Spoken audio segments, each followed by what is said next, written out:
Welcome to Nasdaq TradeTalks. I'm your host, Jill Malandrino, global markets reporter at Nasdaq. We're coming to you live from day 2 of Mainnet 2024 by Messari, and joining me is Eric Turner, who's Interim CEO and Chief Revenue Officer at Messari. We're here to discuss potential policy changes as it regards to digital assets in the U.S., what that means for the space, and Messari's plans for growth and expansion. Eric, it is great to see you again. Welcome back to Trade Talks. Great to be here. It's interesting, each year you start to see the space mature and the different conversations that we're having, U.S. as a crypto hub in New York, and that institutional financial adoption of this sector. Where do you think we are right now? What are some of the trends that you can discern? Yeah, I think this has been a big year, especially with the launch of the Bitcoin ETF. You know, we've always looked at the institutions coming into the space and some of the financial institutions getting comfortable with crypto. I think the ETFs have been a good on-ramp for them. So we really have seen a lot of tailwinds from the traditional financial sector so far this year. Because they understand the ETF market structure, right? And there easy. is a framework around that, which is helping the institutional adoption side of things. But when you think about regulatory developments, has progress been made there? So I think when we think about regulation in the space, one thing to be clear on is we're not begging for a ton of regulations. Right. I think when you look at the industry, what people really want is just some degree of clarity. And we haven't had that. You know, you look outside the US, you look at the EU, you look at Singapore, you look at some of these other jurisdictions, they at least have rules in place so people know if they're doing the right thing, and they know that they can build their businesses and they're not going to get in trouble because they know what those rules are. We don't have that here in the US. I think most of the progress we've seen this year has actually been through the court system. So I think the courts are going to make up a lot of these decisions while we wait for the politicians to do something. Well, at the end of the day, you need it legislated, right? I mean, it's not up to the courts to enact these laws. It's for them to determine them. But what's interesting, last year when we were sitting here, I would not have thought that digital assets would have been a talking point in the national election. I mean, it is front and center. What happens in November is going to impact the space. It's pretty incredible to see. And it's bipartisan I as wouldn't well. have thought that Yeah. as well. And now we have both candidates for president talking about crypto. Yeah, well, I mean, at the end of the day, transparency is a necessity for industry growth, right? And I think your research certainly at Messari helps to augment that and promote transparency. How important do you see transparency to lend to the credibility within the blockchain space? I think it's incredibly critical, and that's why we started this company back in 2018. You know, we were just talking about the lack of regulation and people wanting to do the right thing.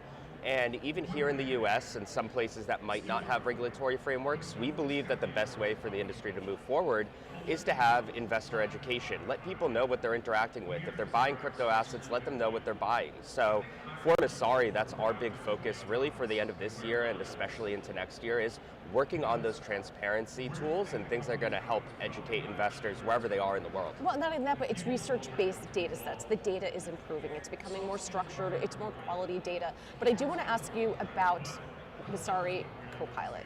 Yes. What you just launched. I have checked it out. The platform is really interesting. Tell us more about that and how that is going to lend to improving data sets and advancing that transparency.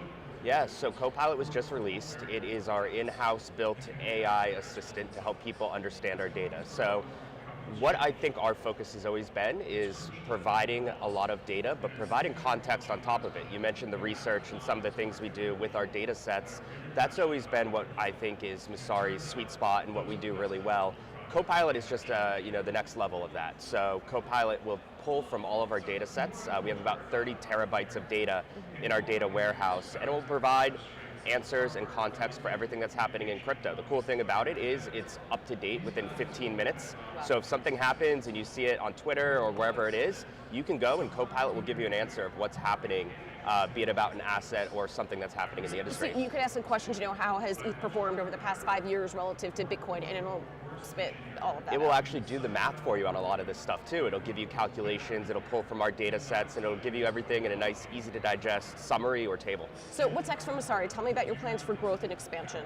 Yeah, so I touched on this a little bit earlier, but our goal for next year is to work on two sides of the business. So our business where we work directly with protocols and helping them push out quarterly reporting and more community engagement. So some of the transparency things there. And then on the other side, continuing to work with our large enterprise customers and people that are in the space, trying to navigate a lot of the regulations, trying to navigate the lack of regulations in some cases. So we'll be rolling something out in Q1 I'm pretty excited about. I'll tease it right now, but that is related directly to some of the disclosures coming out in the EU and around the world. So not much I can say right now, but it's coming in Q1. What's interesting though, compared to what we covered last year, protocol governance has been a bigger topic this year. Why do you think, is it because the industry is expanding, it's maturing, and governance needs to be, at least within the industry level, needs to be established in a more sustainable, longer term fashion? So I think when you look at the maturity of protocols right now, you are correct. I think there's been a lot of progress on, I guess, the way that people think about managing protocols. So when you think about governance, a lot of these projects and these protocols, they have massive treasuries that they're sitting on. They have a lot of money to spend. And the space has matured to the point that people are trying to be very smart about the way that they're spending money, about the way that they're building, about who they're engaging with. So I think you're going to continue to see that trend happen. It's just as with any industry, as it gets more mature, people are more responsible, and you have new service providers come into place too to help them out with a lot of that governance. All right, looking forward to Q1. Appreciate the insight as always. Eric, thanks for joining us on Trade Talks, and thanks for joining me from Mainnet. I'm Jill Malandrino, Global Markets Reporter at Nasdaq.